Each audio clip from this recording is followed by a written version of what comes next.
The Libertarian View by Jack Hunter.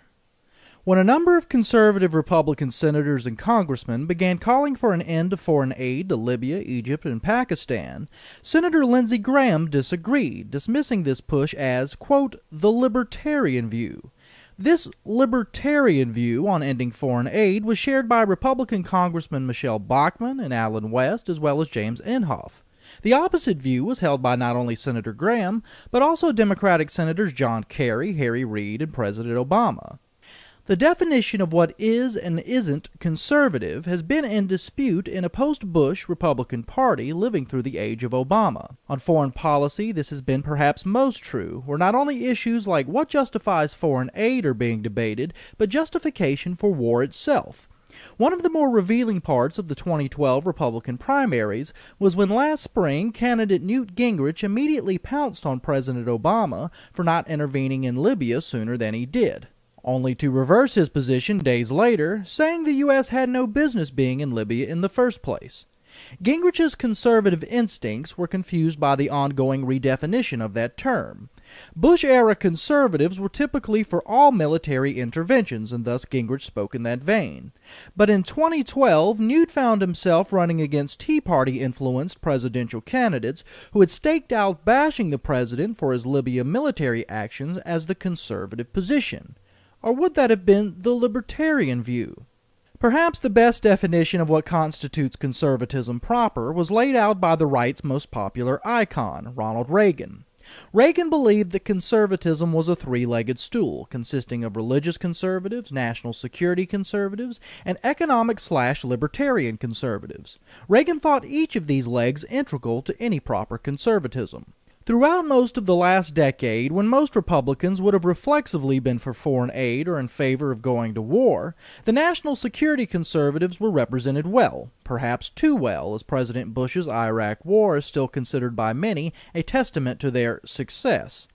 These war hawks, or neoconservatives, represented an extreme in American foreign policy that went far beyond anything Reagan ever envisioned. There is a significant difference between national defense and an irrational offense. Religious conservatives also had a place at the table when issues like gay marriage were front and center during the 2004 election, or when President Bush promoted faith-based federal initiatives. The group lacking a place at the table was the economic/libertarian conservatives, as a Republican president doubled the size of government and ushered in the greatest expansion of entitlements of a half-century. During World War II, Americans rationed food and bought bonds to help pay for the high cost of war. Post 9/11, President Bush simply added these monstrous war costs to a rapidly mounting debt and urged Americans to go shopping. Fiscal responsibility and limited government was simply not a priority for Republicans during that time. Reagan's three-legged stool became a double-barreled shotgun of statism, fired wantonly under a conservative brand.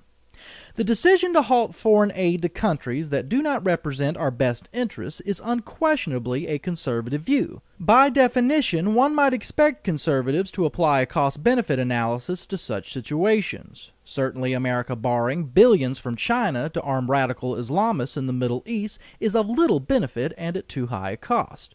But questioning the wisdom of foreign aid is indeed also a libertarian position, the third leg of the conservative stool.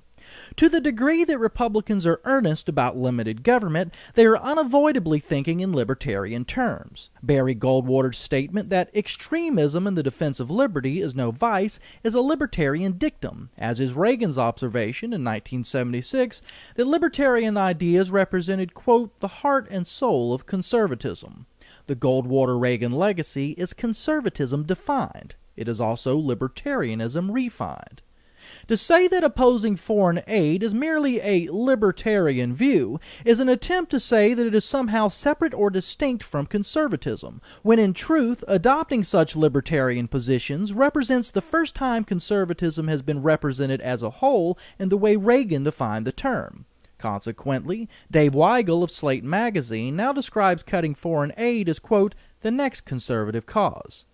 With the rise of the Tea Party, we have seen the reintroduction of popular concern over government spending into the American right. That discussion now naturally bleeds over into foreign policy and issues like foreign aid. These are now the new conservative discussions. They are also libertarian discussions, and the only people who will be left out of the conversation are Republicans who continue to insist that Reagan's conservative stool somehow works just fine with only two legs.